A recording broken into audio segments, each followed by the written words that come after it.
I've learned in my life, and many of you have too, everything's about intention. Like, what is the intention of my communication with this person? And I believe there's 3 intentions we have to set, okay? So this is what my idea is. You gotta set intention for learning, honoring, and improving. Okay, this is all one point, so please write this down. Set an intention for learning, honoring, and improving. This is my modus operandi when I sit down with somebody. My whole thing in sitting down with people, and this is not just my coaching career, this is life. Like, if we go to like breakfast together, right? Go to lunch together, hang out. My whole mode is, I want to learn about this person. Notice I don't say, I want to show I'm awesome. No, I want to learn about this person. Meaning, has learning been your primary mode of operation with your spouse recently? Has learning been your primary mode of operation with that team member? Has learning been your primary mode of operation in communicating to groups? Or when you're talking with your partner or the person who you love, is it always just about, you got to tell them what you need? You got to tell them what the to-do list is. You got to tell them what the agenda is. And you live in communication land that is what I call agenda-based, not learning-based. Some people only talk at their kids. We're doing this, this, this, and this, and this. But they never learn from their kids. So it's a different relationship, right? Agenda-based communication, which is usually to-do list, what are we doing, where we're going, versus the first primary thing is learning. And I think this is so important. If we can just shift everything. Listen, I always tell people, listening skills without the very primary intention of learning is just a tactic. Does that make sense? I know in like junior varsity levels of conversation about communication, be a great listener. Well, what does that mean? Well, the intention is to learn. Listening is one of the vehicles for that. Anybody? Can I get an amen on a Sunday? We got to learn from each other again and be open to learning from each other instead of going at each other with our political agenda, going at each other with our to-do list, going to each other with our value ethic. Like, we stopped learning from each other as a culture, and that's how you get tribalism and division at the epic levels we face worldwide now, because the intention to learn from another went out the window, and the intention to persuade or argue at or accuse other people went up, right?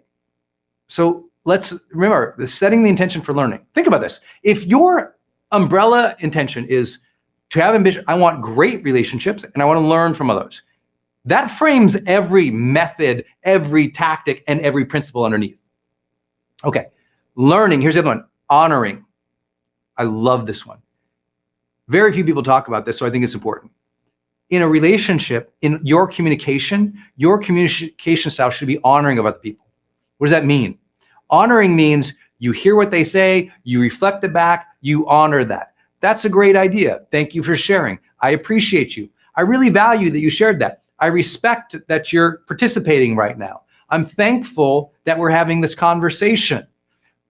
Also saying very simple things like, I appreciate you did this. Good job at that. Honoring the other person so they feel heard, valued, respected, and appreciated. Honoring the other person so they feel heard, valued, respected, and appreciated. That's like everything, right? How good have you been at honoring your partner, your spouse, persons that you care about? If your parents are around, have you been speaking to them and honoring their difficulties this year? The people who you love in your life, your family, have you been honoring their unique and difficult journey through what is a crazy and wild year? I mean, think about your last 10 major conversations. Were you honoring of the other? Now, my bet is in our community here, you do. But this is a very key principle. In your communication patterns with other people, is learning there as your intention, is honoring the other there as intention. Even when I go into a place where I know I'm gonna have a conflict with someone, my whole mindset shifts. Make sure they feel honored and respected in this process. Make sure they feel that. Honor them for showing up.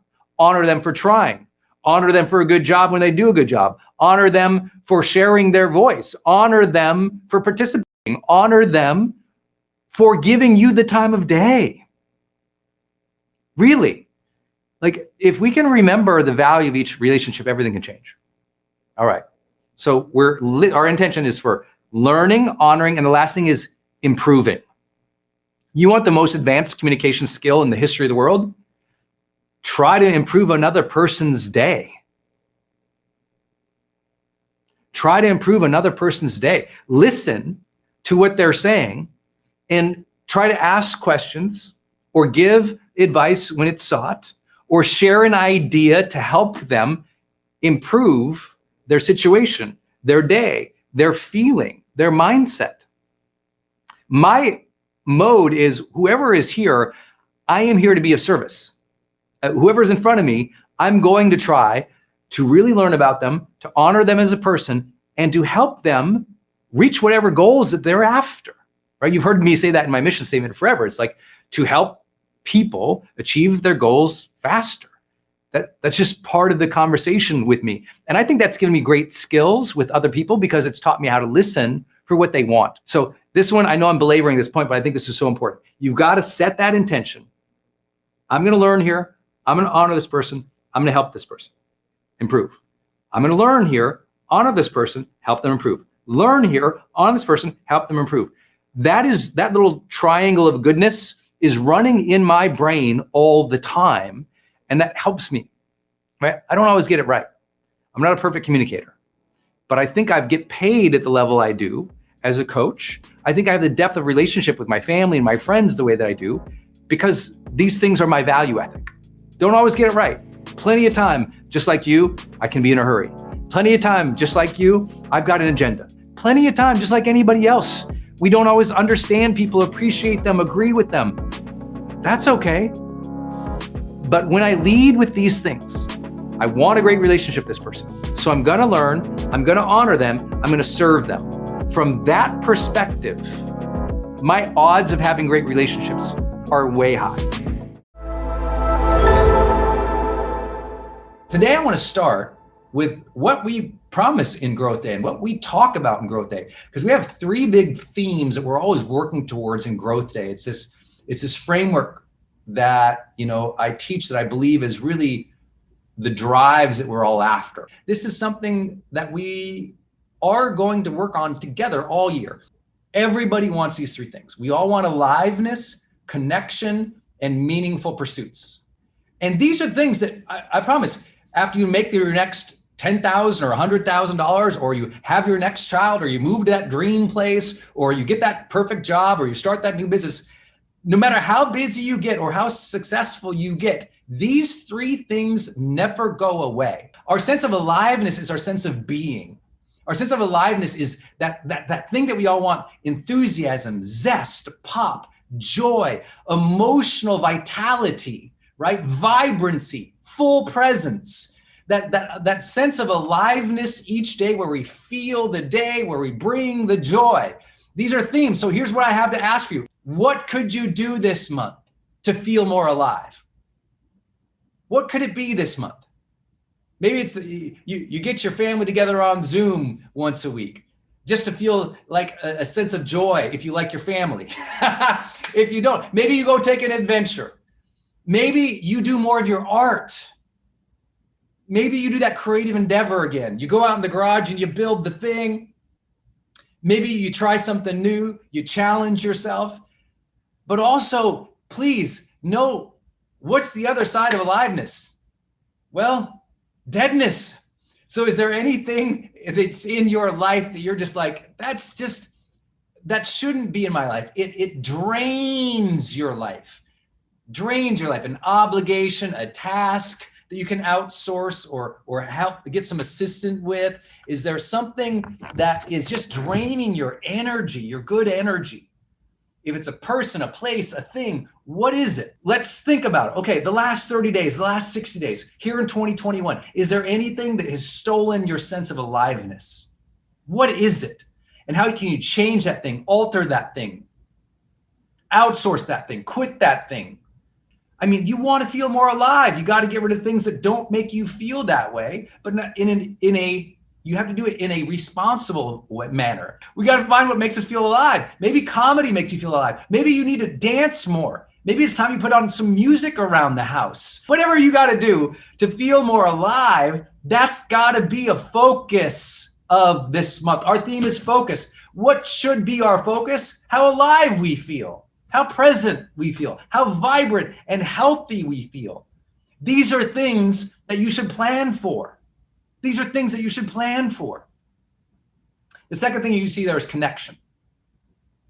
We all want connection with ourselves, the world, other people. Specifically, after we've had everything, we want a deeper connection with self and others, right? What is that relationship that you need to improve with yourself or others or your God or your creator? What is that relationship that you could go deeper on? As an example, some of you, you know you should set your relationship goals on the first of the month, right? So what are your relationship goals for this month? What's your relationship goal for your spouse or your relationship goal with your son or your daughter? What's your relationship goal with your key team members? So what are some goals you could set to deepen connections with your customers, your clients, your friends, your family, your loved ones, your spouse, the kids? Like, really think about that. Last up, but certainly not least, is these meaningful pursuits. We all want a sense of meaning, satisfaction, and engagement in pursuing something, in progressing towards something, in achieving or contributing or creating something. These are your creation goals or your contribution goals, right? Your meaningful pursuits. It's your artistic endeavor. It's your hobby. It's your passion. It's your purpose. It's your mission. Whatever it is, it's something you draw meaning from just by being in the hunt, just by engaging or doing the thing. So what are you going to do this month that you're going to find meaningful, satisfying, fulfilling? And again, what are the things you got to get rid of? They're just not tasks that you find meaningful, fulfilling, satisfying, engaging. So let's talk about focus now. So if we set our goals each month around aliveness, around connection, around meaningful pursuits, and we think about how we want to grow into those things, let's figure this out. Your focus at any given time is based on what I call 3 states of mind. And these 3 states of mind are where your mind is going at any given time. Consciously or unconsciously, very few people are aware of it. But once you become aware of it, you realize how you can regain your focus. For the most part of our unconscious life, especially as we're young and striving to build something and we're not familiar with personal development, and we're just kind of going through the motions, our mind, our mental chatter, a lot of our unconscious thoughts are built on protecting ourselves. Our thoughts are protectionist, right? You all call this survival mode. Your mind has that, part of our evolutionary history that is very focused on protecting ourselves. And we protect ourselves not just physically, but we protect ourselves emotionally and mentally. And so what does this have to do with focus? A lot of people's focus, without them even being aware of their consciousness yet, a lot of their focus is always on worry, on protecting ego, on, fear-based thinking. All of these thoughts, this mental chatter, is to protect oneself or one's things or one's relationships or one's standing and identity in the world. I need to protect my status, my ego, and my standing in this community, right? I'm embarrassed to be seen starting small because I need to protect the sense that I have strength and respect. We're protecting ourselves a lot. Why do I bring this up? Well, we're in March. You had January, you had your big vision, New Year's goal session. We crushed it, January and February. You got these dreams out there. If you are not moving towards them swiftly with focus and discipline, it's because in your mind, it's saying, be careful. Don't go too fast. What if they don't like you? What if it doesn't work out? And in the way that you're protecting mindset, it always almost is this internal state of thought that says, what if, followed by a negative statement. What if it doesn't go well? What if I don't know what I'm doing? What if they judge me? What if there's ruin? What if there's regret? What if there's disaster? What if it was better over there and I wasted my time? What if I choose the wrong thing? That's the protecting mind. And sometimes when we don't have the focus we want during the day, it's because we're scared all the time. You know why a lot of people lack discipline? Not because they don't have things they want. It's because it's easier not to do something when you're scared. It's because it's easier not to do something when all your thoughts are saying, what if this doesn't turn out? Well, let me just disengage. It's not that you as a human lack the character trait of discipline and hard work or commitment. It's that your thoughts are betraying you. Your thoughts are on this merry-go-round of doubt. You follow? And that doubt sounds like protective thinking, protecting the ego, the sense of security, protecting who we feel like we should be or are, protecting our current bank account, protecting our current, progress. And I'm not here to say protecting thoughts are bad. I'm here to contextualize our conversation today about focus and discipline and drive. So if you feel like you lack focus, you probably have a lot of fear. If you feel like you lack discipline, you have a lot of doubts.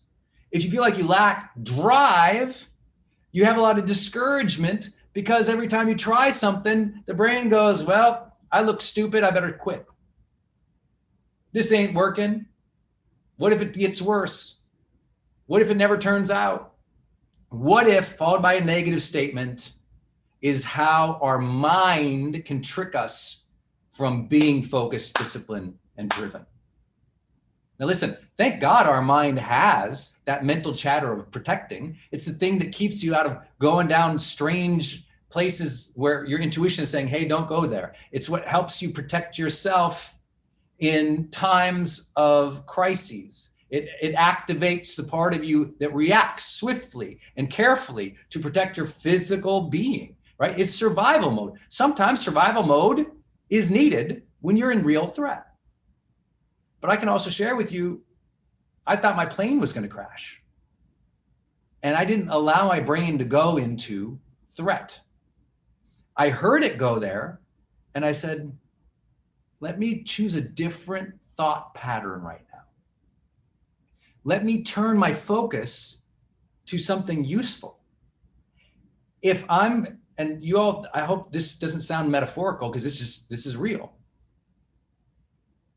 If that plane is going to go down when I'm in it, I don't want my last minute or two to be focused on the terror of it.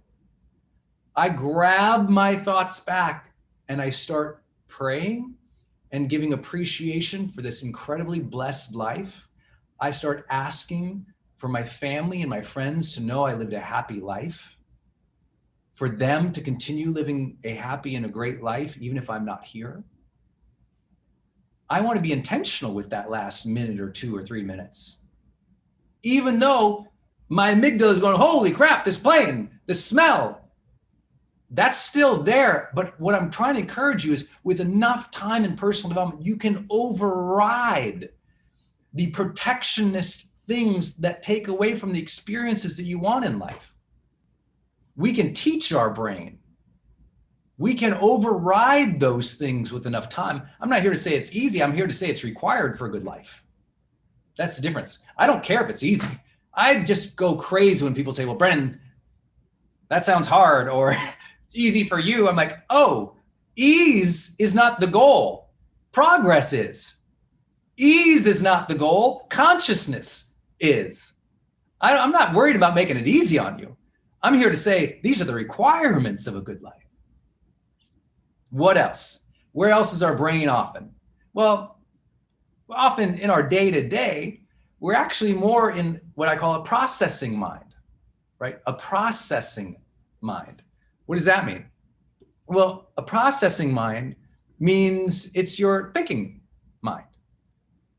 right? It's your thinking mind. So what is that? Well, it's you just ruminating on things, thinking through things.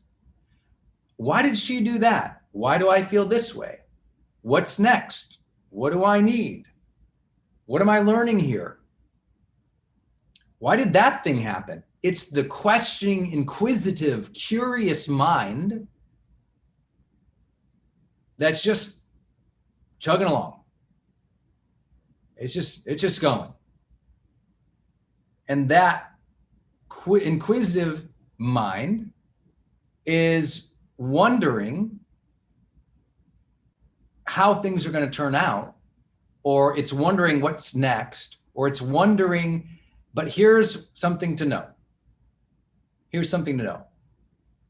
This is also where analysis paralysis happens.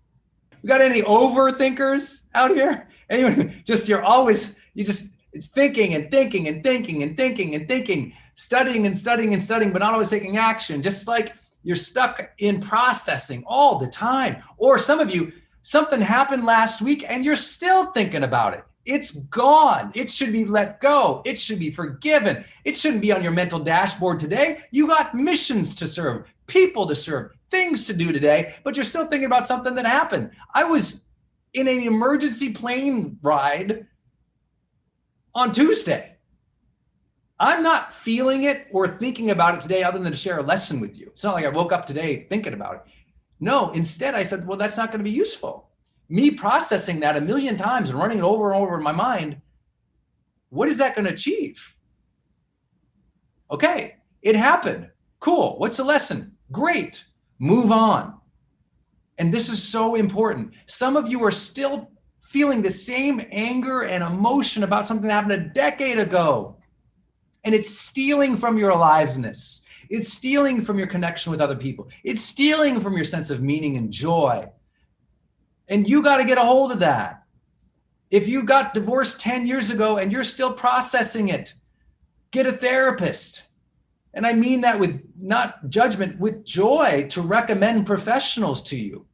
If you're still processing something that happened when you were in high school, when she broke up with you or that person, and that negative thinking or that negative emotional reality is still here with you decades later, raise your hand and be proud about asking for help and getting a professional person to help you work through that. I'm not here to say that we should all be able to get over things quickly. If you've ever studied my work, you recognize I don't lack empathy or intelligence around how the brain works. I get it, right? I spend my life in human behavior change. I understand it takes time. I understand it needs support. I understand sometimes you don't even know what's going on. And that's why you might need a coach or a therapist, or to at least even voice it for the very first time to your friends, your family, your community. But if you're still processing over and over, replaying things from the past over and over and over again in a way that's limiting your sense of aliveness, connection, or meaningful pursuits, it's time to deal with that thing. Right? Sometimes the most powerful thing in processing is to close it down. What do I mean by that? Okay, that situation, I didn't like it, period. Didn't like it, learn from it, period. And not drag all those emotions into today, not drag all that feeling into today, right? And I'm not here to offer therapeutic advice to you. I'm a coach. But what I'm here to suggest to you is that be aware of where are you stuck on something? Where are you just in forever processing, thinking, ruminating? Because that can also spin your mind into equal deficit as much as protecting. And all of a sudden it's just like, ugh. And what I want to encourage you to do, even in those experiences, at some point, we got to shift the mind into progressing. Progressing. Okay, what's the next right action of integrity for me? What's the next thing I can do to move the ball forward? What's the next thing I can say to myself to release the past and get on with it, right? Sometimes we have to interrupt the thoughts and say, okay, what's next? Let me get this old clunky brain here into motion again. And that's what's going to give you the aliveness and the connection and the progress towards those meaningful pursuits. It's like you got to take hold of mine and go, okay, what's the next right action of integrity? Like, let me switch my gears. That's why I have to fill out my high performance planner every morning, because my mind, I'm a nutty professor. I will be in processing and thinking and analytical all day.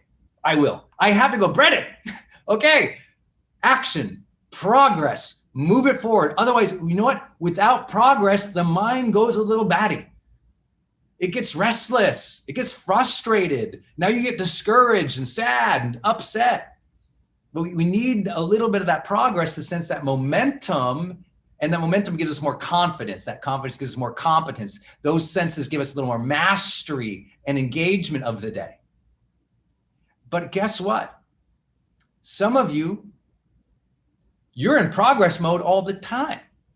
And your family's like, can you take a minute to just eat your food? Can you just chill out for 5 minutes to be with your child? Can you just relax one night? Can you just not work till X amount? Or could you please stop putting in the 100-hour work week? Like, sometimes when you're in just action, progress mode, we're in trouble. So all of these things, I hope you hear me saying examples of good and bad, right? Protecting can be good. Processing can be good. Progress can be good. But they can also equally have their negative flip side, right? If you progress, if you're always go, and you don't take care of yourself, we're in trouble. So I'm hoping to draw this out to say your focus is in one of these three buckets. Sometimes it's all simultaneous. Sometimes it's one focus. Some of you live a life in one of these buckets. Does that make sense? Maybe it's like you might go, some of you, I can identify a year or 2 or 10 years where you were just in one of these things and you never made that shift. Energy, mental and physical and spiritual strength or vibrancy. I just call it energy in high performance training. What is my energy? Do I have the energy to serve? Do I have the energy to focus? Do I have the energy to go to the gym? Do I have the energy to be nice to my spouse and my partners and my friends? Do I have the energy to do the work today? Like for me, when my energy is low or it is dipping, I always go, what is causing that? It's almost always two things. If my energy dips low in the day, I always know there's two culprits. One, something happened that bothered my brain. I got annoyed, frustrated, or hurt by something. I got annoyed, frustrated, or hurt by something. And it happened recently. It happened in the last day or two. And it's affecting my energy right now. Your energetic state right now is a hangover. Your mood right now is a hangover effect. Not always negative, it can be positive. But it's an effect of something, right? Input, output, cause, effect. That's real. So I'm like, okay, well, what has hooked me? What has angered me? What has frustrated me? And then I'll do something like Byron Katie's teaching on the work. And I'll just flip the question or I'll flip the feeling. I'll say, okay, what would my life be like without that thought? Is that thought true? What's the opposite of that thought? And I'll just question those things that annoyed me, frustrated, or hurt me. And then I'll do the physical work again of releasing those things. And if I need help with releasing those, many of you guys know, I love and invested in the tapping solution. So I'll just tap.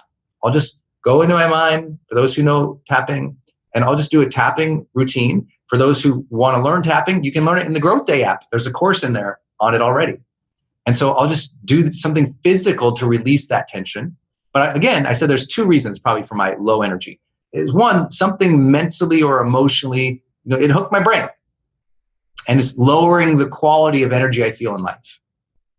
The second one for me, which is big, is the last 72 hours of physical exercise and nutrition.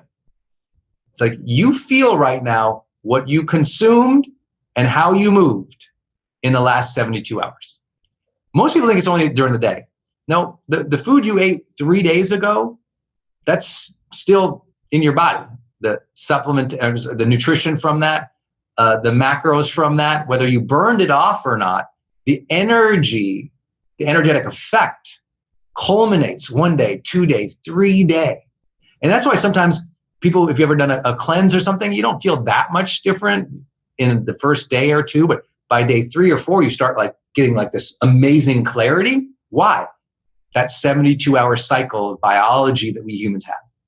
It's why when I know I'm going to teach a seminar to y'all, like I'm going to go, like I've been blessed to, a lot of the industry knows, we teach the single 2 hardest events in the world. When it was High Performance Academy and then Certified High Performance Coaching, these are literally 9 hours a day on stage, often by myself, and used to be, now I've got a little smarter about it, but it was intensely difficult. And if you see me on stage, I'm not sitting like I am now in this little room in quarantine. I'm like bouncing the whole time. We're dancing the whole time. I'm running back and forth, the flip chart down in the audience, walking around. I do a marathon a day in steps, jumps, and movement, right? It's unbelievable. I got to eat 3 times the calories to pull off each of those days. And I can tell you, when I'm on stage and I'm not feeling it, I don't go, wow, what just happened last hour? I'm like, okay, what was the last 3 days here? When was I moving? How was I recovering? What was I eating? When was I moving? How was I recovering? What was I eating? And I'll run that through over and over, and I'll identify. I'm like, oh, you know what? There was that 1 hour after that stage, I was all hyped, I didn't eat. Or, oh, you know what? There was that time, I should have spent another 20 minutes meditating or sleeping, or I just run back. So I want you to do that. Anytime you don't feel well, I really want to cue you to develop the habit. This is like my advanced habit. If I don't feel well, I'm like, okay, 72 hours. What hooked my brain or my ego, maybe frustrated, angry, upset? Let me release that right now. That's the first thing, a release technique again. Second thing is, okay, have I moved and what did I eat? So it's like, oh, on Friday, I had those 3 glasses of wine versus that 1. Got it. That's a lingering effect. Okay, that's good. That's good to know. Or, oh, you know what? I really just wanted to cheat and I did, but now I'm paying for it. And listen, I'm not here to judge anybody. Whatever you want to eat, consume, the stuff that you do, not my business. My business is reminding you that wellness is experience of life, and you have either defined what wellness looks like and feels like to you, or you have not. And because I have, this is so important to me. I hate when I don't have this. Lacking energy to me is so painful that I structure my life to ensure I have it. I don't know about you, but I've laid in hospital beds for days. I don't know about you, but I've served in hospice and saw people who couldn't get out of bed and had their last breaths. I don't know about you, but I've had those times on stage or service or moments with family or friends when I didn't feel energy. And because I didn't feel energy, I didn't do a good job for them. And I hated those moments. I want to do a good job for people. And I think to do a good job for people, I got to care for my energy. And so I always tell people, if you haven't gotten healthy for yourself yet, do it for the people around you who are getting the shrapnel of your bad energy, negative energy. There's shrapnel from that. There's emotional trauma from that. There's stuff from that we got to make sure we release and not hold on to. And I know you guys know all this, but I hope it helps you. The practice I have is a 72-hour assessment of my energy. Whenever I dip, I'm like, let me do my little 72 hours. Where was my ego hooked, annoyed, or hurt? Let me let that go. What was my fueling routine, my movement routine? Oh, no wonder I feel like crap. I've been sitting for 3 days. Oh, my back is mad. I forgot to stretch. I didn't open up my body and my breath with a workout, a walk, a bike, a run, a hike. I didn't move. No wonder. Oh, gosh, let me go. Come on, honey, let's go for a walk. And just get that movement back in. Get that movement back in. For those who've studied me with high performance work before, I recommend like a 2x2 or a 3x3. All that means is like every, twice a week, you do a, high intensity workout at least twice a week, or 3 times a week. You do 3 times a week. You do a 60. I'm sorry. A 2x2 is once a week. You do a a HIIT training, and once a week you do a 60-minute cardio training. That's a 2x2.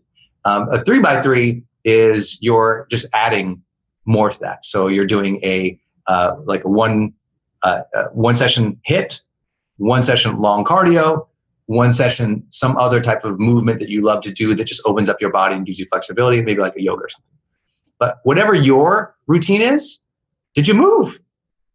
Everyone knows the number one challenge to long-term health is nutrition and movement. Number one and number two. And people always say, no, it must be sleep. I'm like, number one and number two are the greatest weapons you have for greater sleep. It is your nutrition and it is your physical movement that gives you the ability to sleep well. Now, guess what? When you have reverence for life and you're releasing that tension throughout the day, emotionally, letting go of that ego or that hurt, now you sleep like a baby. Like, I've been blessed with sleep for a long time, not because it came natural, because I sucked at it. And I said, I got to get better at this. So I changed my nutrition. I moved more. I did more emotional releasing of tension. And those were part of my days. Remember, wellness is not something you do once in a while. It is the experience of life. You have to do these many times a day. Also, for those who've studied for a long time, with energy, every 45 minutes, I'm up, I'm bouncing, I'm moving, I'm opening up all the meridians on my body. I'm taking 10 deep breaths and bouncing in place and closing my eyes to rest. That energetic movement every hour, that breath work every hour, that opening meridians every hour, it's how I'm annoying all the time. It's like you just hang out with me like, wow, that guy goes all day. And he's in it all day. I had to train that. You're training your focus right now. You're training your energy. You're training your ability to serve. It's happening right now. And it happened last 72 hours too. Capability is, you can do it. You can do it every time. It is like a strength, if you will. It is something that is, you are highly capable at that thing. You are at another level of skill that it shows up every single time. But here's the truth. Capability is as much as a mindset as a competence. Let me give you an example. A lot of extremely smart people who can handle the problem don't handle the problem because they don't feel capable. It's like, yeah, I know it, but I don't do it. It's like a lot of people who achieve a lot of great things, they actually, how many of you know someone who's very competent, has great skills, but lacks the capability to execute? See, capability is something, capability is self-trust to take the action. It's not just, do I know how to take the action? It's, I'm an action taker. I'm going to show up. I'm capable to handle this.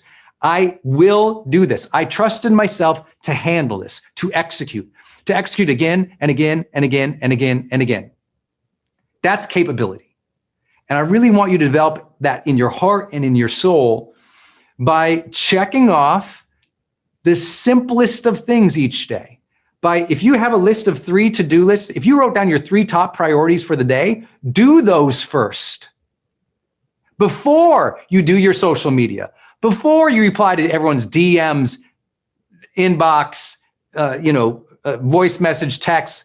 It's like, listen, I have so many people who they spend all day just checking their email to reply to everybody else. Now that's fine if that's your job. If that's customer service, do that. That's your job.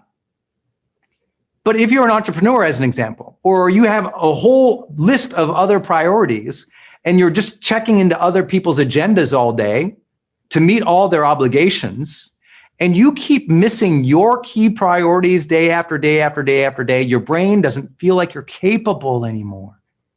Even though you might be smart, you're competent, but your brain doesn't believe you're capable. You know what I mean? It's so important to understand this. I know if you're a parent, you understand this difference. Lots of kids can learn things and have skills and abilities. But if they don't put them and apply them, they don't sense that feeling of capability. And now your smart child, your child full of strength, talent, and ability, doesn't run on the field, doesn't take the action, doesn't finish the test, doesn't go for it. They don't feel capable. Why don't they feel capable? They don't have a pattern of action taking. You've got to develop the pattern of taking the action. The pattern of taking the action. Better yet, the pattern of taking the action to complete the key priorities. So all I want you to do as a daily simple habit, every morning, we do it in the high performance planner. I write down my key priorities for the day. Do those first. Get those out of the way. Make that happen. Maybe that's your morning. Maybe for me, I didn't feel capable in my career for a long time because I was replying to everybody. And then I did a simple thing. I said, you know what? No phone calls till 1 p.m. in the afternoon, my time. That leaves the morning to do the most important work. Because I do the most important work almost every morning of my life, I feel incredibly capable. Give me a task list. Give me that log is happening in the brain. Good job today. Good job today. Good job today. Good job today. That consistency, that congruence developed the capability. Now I feel capable and I am capable because I executed. Because I executed so many times, I developed a skill. Y'all follow? This is so important. Okay, this is so important, this capability piece. And the best part is when you get some capability, if you'll do what we talked about earlier, self-reflection, you'll start to go, look what I did there. If you do what I've always taught, which is you have to integrate the wins. Integrate the wins. When you do something, take a moment and go, I did that. You know, yesterday, here's how simple this is. Yesterday, after months of thinking, strategizing, and planning, I created this presentation and I sent the email. And it took me about 2 hours to pull this off. But I decided, you know what? This has been on my big dream list for a while. I'm going to make this pitch. It's a pitch. And so I said, okay, I'm going to get it done. And I finally sent it. And I'll tell you what, I walked out in the other room. Denise's like, what's up with you? I was just feeling so good. I said, I'm going to have a nice glass of wine with dinner tonight to celebrate. I did this. It was sending an email. But I was somebody like, I'll have a glass of wine every time I send an email. Yes, sure. Thank you. But here's the thing. You got to celebrate the days that you are capable. When you do something good, go, good job. Pat yourself on the back a little bit. You have to integrate the win into your identity. If you took all of your strengths and all of your good days and all the wonderful things you have done in your life, and you really sat with them for a minute, you let them come in, you let them mentally stack where you just thought of that time you finished that big project, you launched that thing, you got the negotiation, you won the award, you handled that tough situation at the park with the kids well, you didn't get brought into their drama, you just took some time for yourself, and you let that integrate into the identity of who you were, you would feel an internal goodness. And see, when you integrate the good of what you're doing in life, you feel good. And I don't mean that like with hyperbole. I mean, you sense goodness again. When I sense that I'm good, because one, in my opinion, I'm lucky to be here. My clarity says, if you are alive, have reverence for life. You're a child of God. What a gift. You are so lucky. You're blessed to be here. So for me, I feel capable as a person. I feel I've been given gifts and strengths. Yeah, I had to develop a lot of them, just like you did. But because I trust that I was given those gifts or those strengths or this life, I feel capable. I feel like, you ever heard that thing? You can do all things through Christ who strengthens you.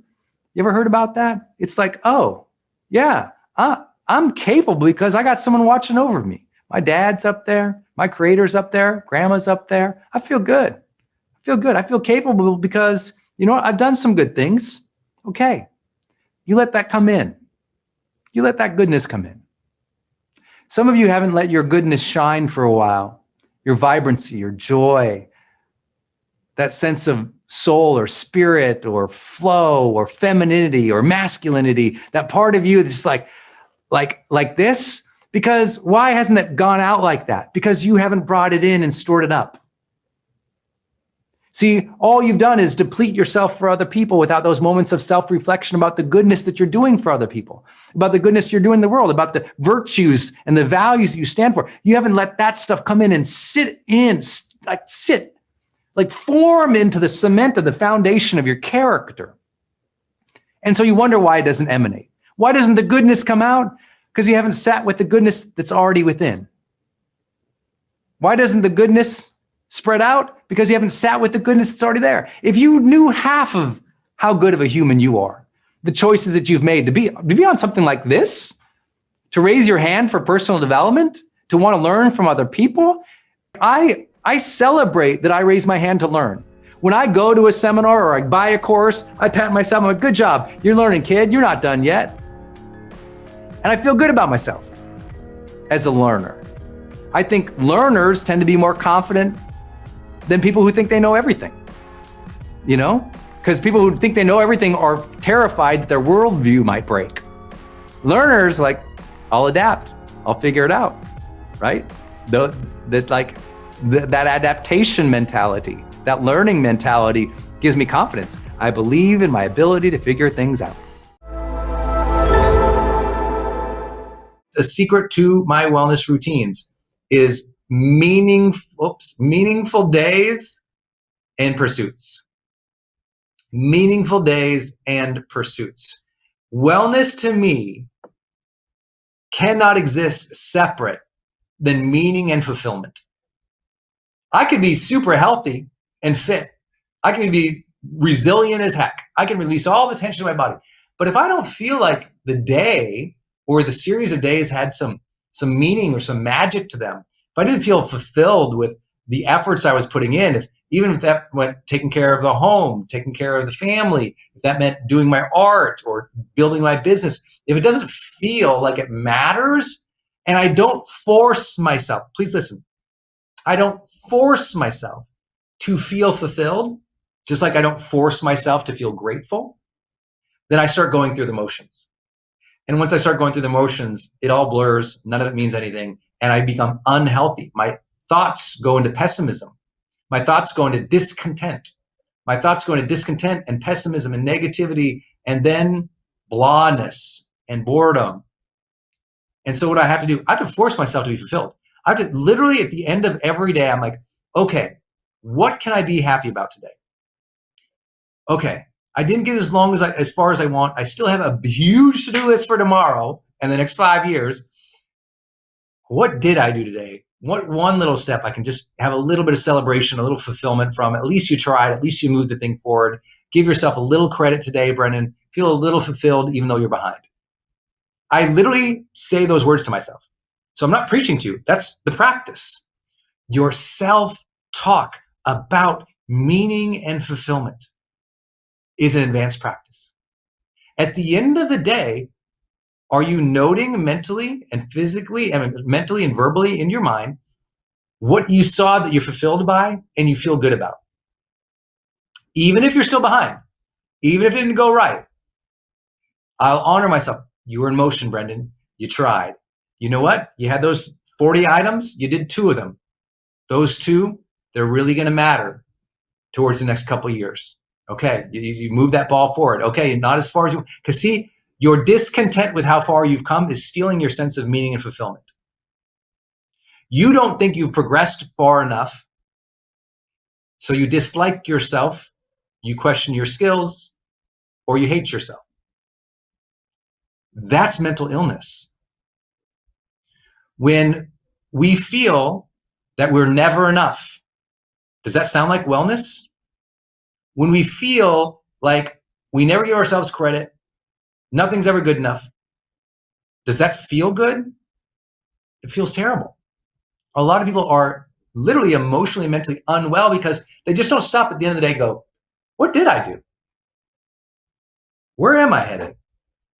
What can I be fulfilled about? What meaningful thing happened today? Even if you know what happened today, you're fulfilled by, you made the kids a good lunch. You know what you're fulfilled by?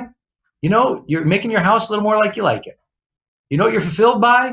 Oh, you were kind to that person, or you took that call, you answered that text. Oh, you know what you're fulfilled by? You finished the presentation, you got the video up, you did the launch. Like, if you don't feel fulfilled on a consistent basis, don't blame what you're doing. Let me say it again. If you don't feel fulfilled on a consistent basis, don't blame what you're doing. Don't blame the job. Don't blame the purpose.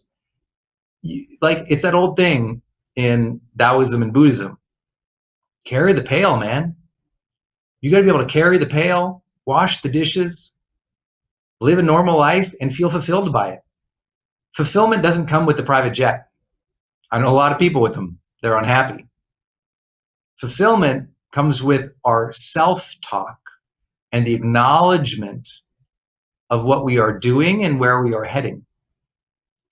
It's a recognition and an appreciation of what our life is about and who we are becoming. Not just, am I doing the perfect thing? And so what's your fulfillment practice? How do you make yourself satisfied and fulfilled with life? Have you ever given yourself that gift? Have you ever given yourself that gift on a daily basis? Or does it come every 10 years when you achieve something? Hopefully. I know a lot of people, they live a long time still chasing fulfillment as if it will happen to them versus a decision one day to speak to themselves differently. You want more fulfillment at work? Speak to yourself differently about the actions going on at work. Give yourself credit, recognize the momentum, honor your efforts, honor the efforts of other people, recognize the ripple effect of what's going to happen. Like the ripple effect of my career, I have no idea. But every day, I feel fulfilled by it. I did one more thing today. I'm going to feel fulfilled at the end of this day, even though I've already thought of 40 things that I haven't said to you yet that I think I should say to you. I'm just going to be fulfilled with the session today. Put the stone in the water. The ripple effect will happen. Didn't get the stone exactly where I wanted it. Stone got in the water. You don't have to make a masterpiece every day. You got to get some oil on the canvas. Just get going. Just start and recognize yourself for those times. Recognizing and celebrating what you are doing, even if you don't think it's as big as it needs to be, that's mental health. I'll share something else that really helps me with this, and this is so key. Meaningful days and pursuits. For me, I know this is going to bore you all to death, but for me, these meaningful days and pursuits come from having a schedule and a plan. I know no one loves this one, Brendon. I knew you were going to turn it to productivity. Dang it, Brendon. I have to, because when we feel like we have momentum behind us, we do feel better. My wellness comes from a sense of progress, fulfillment in my life. But those things don't come from just showing up and self-talk. They also come from knocking stuff off the list, man, and blocking time. When I have a series of weeks or months of empty time on my calendar, I know I'm not fulfilling God's potential He put in my soul. I believe that if you are meandering your whole life, it's hard to feel fulfilled. And often people, even if they're doing good work, they don't feel they're optimizing their potential. And the truth is, sometimes that's true. Sometimes you look at their calendar, they're not doing anything. They're not scheduling. And I know that sounds so simplistic, but it's like, oh, I know a lot about your life based on your schedule. I know a lot about your life based on your calendar. I don't know everything. I don't know your internal world, but sometimes I do. Because your calendar is saying, what are you focusing on? What are you moving towards? And the meaningful days stack up when you feel like at least you move towards that thing, even if, again, you didn't get it perfect or progress perfectly towards it. And so I have just got so many activities that are on the schedule. That's when I'm going to do it. I'm going to move it forward. I might not get it done. I might not get it right. But I tried in that slot of time, and it builds self-respect. I showed up. I did what I said I was going to do. I put the effort forth. Self-respect leads to that self-efficacy, that self-esteem, those things that give us confidence. And guess what? Wellness. When you have greater self-worth and self-respect from progressing towards things that matter to you, you are more well. I know you know that.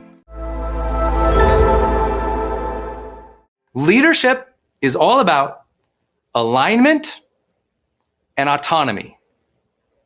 And your job as a leader is like a sculptor, like an artist. And the two